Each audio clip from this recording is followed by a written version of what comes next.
Ben, balik cepat.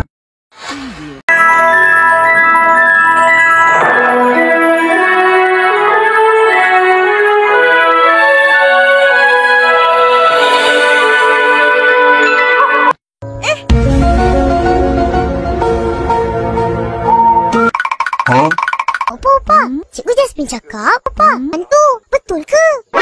Taklah, Cikgu Jasmine tu hantu. Oh, saja je Cikgu Jasmine. Aku berani. Sekejap je, tak lama.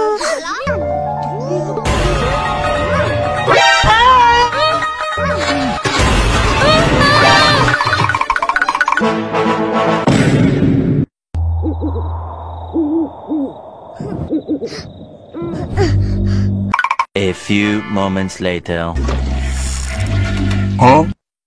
Upin! Upin! Apa-apa? Kenapa? Hantu. Aku pun nampak hantu juga. Hantu tu kan, badan dia kecil. Lari laju. Mata dia merah. Oh, toyol. Toyol ni suka curi duit. Ini aku. Bagus toyol ni. Maju lu, sini! Sebab tu, kalau kau nak tangkap toyol ni, Sertau!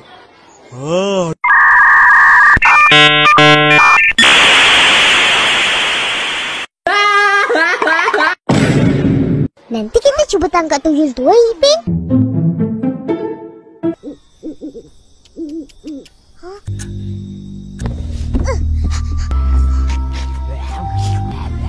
Upin!